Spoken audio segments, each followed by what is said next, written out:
Honorable citizens of the Republic of Korea, I stand before you today to clarify my stance on the recent proclamation of martial law. The opposition party is in a frenzy, claiming that the proclamation constitutes treason. But is this really the case?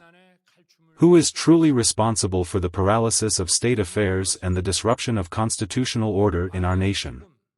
Over the past 2.5 years, the opposition party has refused to acknowledge the legitimacy of a president chosen by the people. They have ceaselessly instigated campaigns for my resignation and impeachment, unable to accept the results of the presidential election. Since the election, they have held as many as 178 rallies calling for my removal or impeachment, starting from the early days of my term. To cripple the administration, they have pursued impeachment proceedings against dozens of public officials since the government took office. These officials, despite being innocent, were suspended from their duties for extended periods during the impeachment process. Many chose to resign preemptively. This reckless abuse of impeachment has paralyzed governance. Ministers, heads of government agencies, auditors investigating their misconduct, and even prosecutors have been impeached. Judges have faced threats. It is nothing less than a campaign to shield themselves from scrutiny while undermining public discipline and the rule of law. Moreover, they have proposed unconstitutional special investigative measures 27 times, launching political attacks. They have even pushed for self-serving legislation to grant immunity to criminals within their ranks. The opposition-led National Assembly has turned from a cornerstone of democracy into a force undermining constitutional order. If this is not a crisis of governance and a national emergency, what is? The opposition's recklessness does not stop at paralyzing governance, it also threatens national security and public safety.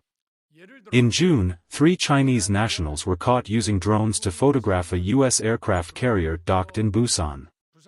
Their smartphones and laptops revealed photos of Korean military facilities taken over at least 2 years. Just last month, a Chinese man in his 40s was caught using a drone to photograph the National Intelligence Service (NIS) headquarters. Upon entering Korea, he headed straight to the NIS to carry out this act.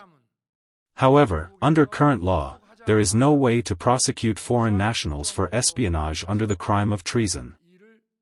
In an effort to close this loophole, we sought to amend the treason clause in the Criminal Act. But the opposition party resolutely blocked the proposal.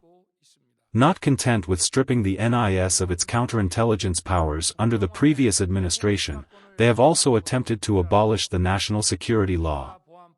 Are they saying we should not apprehend spies who threaten national security?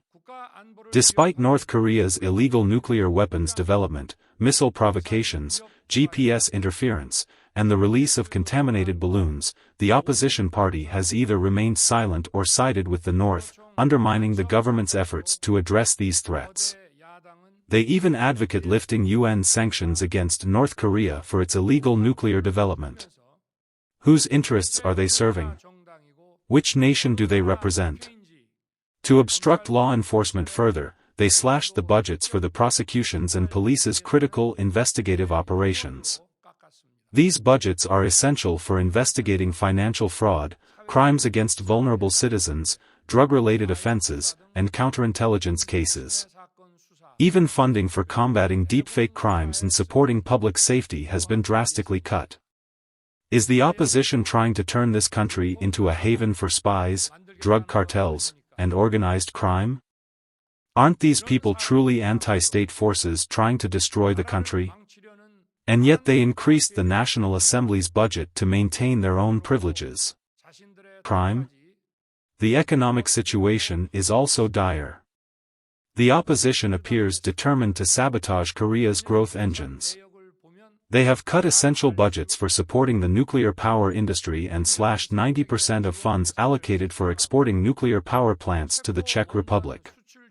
Budgets for next-generation nuclear power development have been almost entirely eliminated, as have funds for basic scientific research, semiconductors, quantum technology, and biotechnology, key drivers of future growth. Even vital energy exploration projects like the Donghae gas field and disaster preparedness budgets have been drastically reduced. Funding for youth employment support, child welfare programs, and innovative small business initiatives has been slashed, as has emergency relief for pandemics and vaccine development. Under these circumstances, Korea is being crippled by the opposition's legislative tyranny, with normal administrative and judicial functions impossible. Citizens of Korea, you are already aware of much of this. However, there are additional severe issues that I have refrained from revealing until now. Last year, major government institutions, including the National Election Commission, NEC, were targeted by North Korean cyber attacks. While most agencies allowed the NIS to inspect their systems under supervision, the NEC cited its constitutional independence and refused. Eventually, when a massive hiring scandal erupted within the NEC, they conceded to a partial inspection. However, they only allowed access to a fraction of their systems. Even with this limited inspection, vulnerabilities were glaring. The NIS demonstrated that their systems could be easily hacked, with no proper firewalls and rudimentary passwords like 12345. When such an institution manages elections, how can the public trust the outcomes? This situation left me, as president, deeply alarmed. I instructed the Minister of Defense to inspect the NEC systems, prioritizing national security and electoral integrity. How can citizens trust election results when the computer systems managing the core of our democracy are this shoddy? Even though the National Election Commission was present during the NIS security inspection, they merely kept repeating excuses that they had never directly manipulated any data themselves. The National Election Commission is a constitutional body with judiciary officials serving as commissioners, making search and seizure warrants or forced investigations practically impossible. Without their voluntary cooperation, it's impossible to uncover the truth. Even before the April 2024 general election, we demanded improvements to the problematic areas, but we have no way of knowing if they were properly addressed. That is why I have now ordered the Minister of Defense to inspect the National Election Commission's computer systems. Recently, the opposition Democratic Party announced their intention to impeach the head of the Seoul Central District Prosecutor's Office, prosecutors investigating their misconduct, and the Auditor General, a constitutional authority. At that moment, I decided that I could no longer stand by idly. I realized something had to be done. It became evident that they would soon extend their impeachment efforts to the judiciary as well. This prompted me to consider proclaiming martial law. Despite the opposition party's repeated abuse of constitutional powers and their continued unconstitutional measures, I resolved to act within the framework of the Constitution, exercising my authority as president. I assessed the current catastrophic paralysis of governance as a breakdown of national functions caused by administrative and judicial disruption. The purpose of declaring martial law was to alert citizens to the anti-state actions of the opposition and to warn them to halt these destructive acts.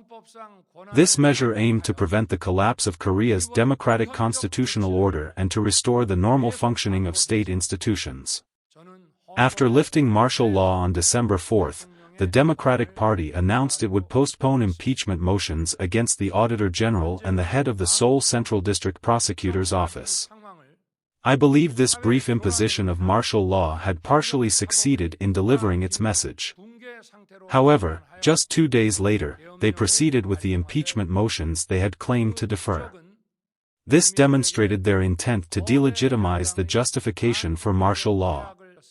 From the beginning, I instructed the Minister of Defense that this martial law would be different from past precedents. Its purpose was to inform the people of the current crisis and to appeal to them, not to impose martial law in the traditional sense.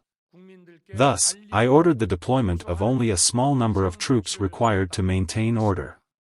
They were not to be armed for combat, and if the National Assembly voted to lift martial law, the troops were to be immediately withdrawn. In fact, when the National Assembly passed the resolution to lift martial law, I summoned the Minister of Defense from the Ministry of National Defense headquarters to my office and instructed the immediate withdrawal of troops. This emergency measure, which I implemented as president, was not intended to undermine or disrupt Korea's constitutional order. Rather, it was to alert the public to the crisis threatening the nation and to safeguard and restore the constitutional order. Although the troop deployment was small, it was intended as a symbolic act to highlight the catastrophic behavior of the opposition party. It also aimed to maintain order in anticipation of large crowds of citizens and assembly personnel arriving to witness the martial law proclamation broadcast. It is self-evident that this action was not intended to dissolve or paralyze the National Assembly. With fewer than 300 non-combat troops, it would have been impossible to maintain control over the vast National Assembly complex for an extended period. If I had intended to impose martial law as in the past, it would have required tens of thousands of troops, extensive planning, and preparation. However, I instructed the Minister of Defense to move troops only after publicly announcing the martial law proclamation through a broadcast at 10:30 p.m. The deployment began around 11:30 p.m. and was completed shortly after midnight. At approximately 1 a.m., when the National Assembly passed the resolution to lift martial law, I immediately ordered the withdrawal of all troops. Ultimately, the troops were deployed for no more than 1 or 2 hours. If my intent had been to paralyze the National Assembly, martial law would have been declared over the weekend, not during a weekday. Measures such as cutting off power and water to the National Assembly or restricting broadcast transmissions could have been taken, but none of these actions were implemented. Deliberations proceeded as normal within the National Assembly, and citizens across the nation were able to watch the proceedings via live broadcasts. This emergency measure, intended to appeal to the people and protect the democratic constitutional order, was carried out with the utmost care to prevent any casualties. Only elite personnel of non-enlisted ranks were mobilized to minimize risks.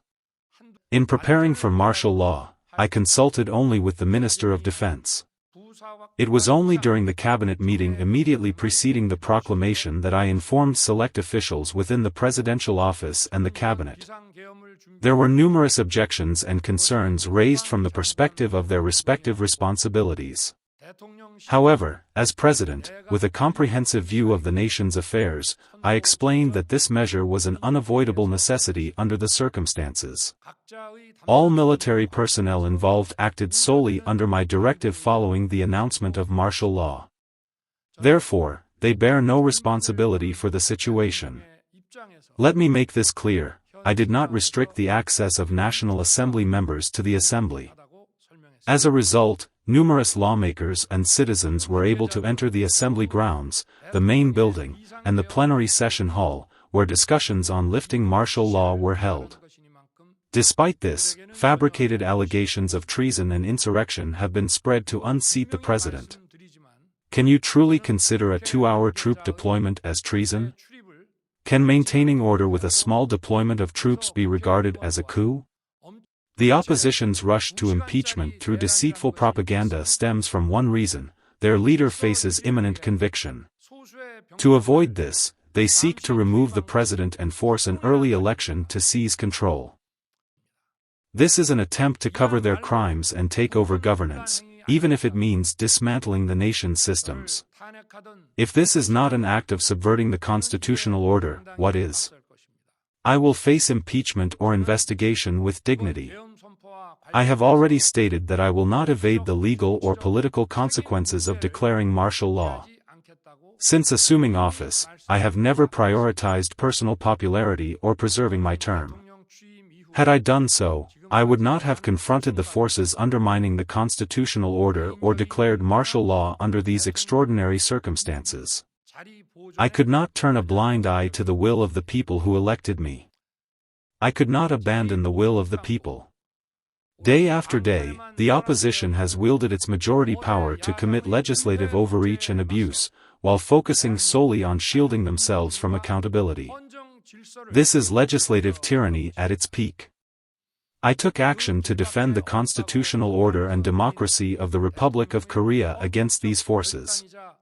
This decision was a constitutional judgment, an act of state, and a presidential decision made to protect the country. How could this ever be considered treason? The authority to declare martial law is one of the president's constitutional prerogatives, akin to the power to grant pardons or conduct foreign diplomacy. These are acts of governance beyond judicial review. At this moment, the opposition is attempting to portray me as a criminal, to remove me from office without due process. What would happen if this destructive force took over the government? Unconstitutional laws, self-serving immunity provisions, and reckless economic policies would pass through the National Assembly unopposed, leaving this nation in ruins. Korea's key industries, nuclear energy, semiconductors, and other future growth engines, would collapse. Chinese-made solar facilities would devastate our forests nationwide. The pillars of our security and economic stability, the Korea-US alliance and the trilateral Korea-US-Japan partnership, would crumble once again. North Korea would escalate its nuclear weapons and missile programs, posing even greater threats to our lives. What future would await the Republic of Korea? A nation where spies operate openly, drugs destroy our youth, and organized crime dominates our society. Is this the kind of country we want? We must stop those who have paralyzed our government and disrupted our constitutional order. I will fight to the very end to protect this nation. The emergency proclamation of martial law was a measure taken to safeguard our country during a catastrophic situation. It was a calculated political judgment, one that can only be lifted by a resolution from the National Assembly. This understanding is consistent with the precedents of the judiciary and the majority opinion of constitutional scholars. When the National Assembly resolved to lift martial law, I immediately accepted their decision and withdrew the troops. While some may hold differing views regarding the criteria for declaring martial law, to label an emergency measure taken to save the country as an act of treason is a gross misrepresentation of our constitution and legal framework. Many constitutional scholars and legal experts have pointed out that such an interpretation jeopardizes the integrity of our constitution and legal system. To those wielding baseless accusations and frantically pursuing political retribution, I ask: where were you when the nation was slipping into this perilous state? Did you fail to recognize the gravity of Korea's crisis?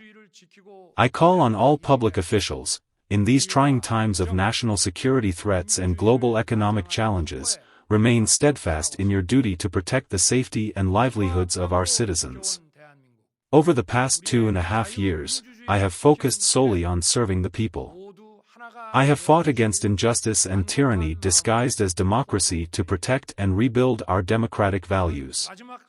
To preserve the Republic of Korea, built with the blood and sweat of our people, I urge you to stand united. Let us come together to safeguard our freedom and democracy. I will continue to fight alongside the people until the very end. I deeply apologize for the alarm and unease caused by the brief period of martial law. Please trust in my unwavering commitment to the people of Korea. Thank you.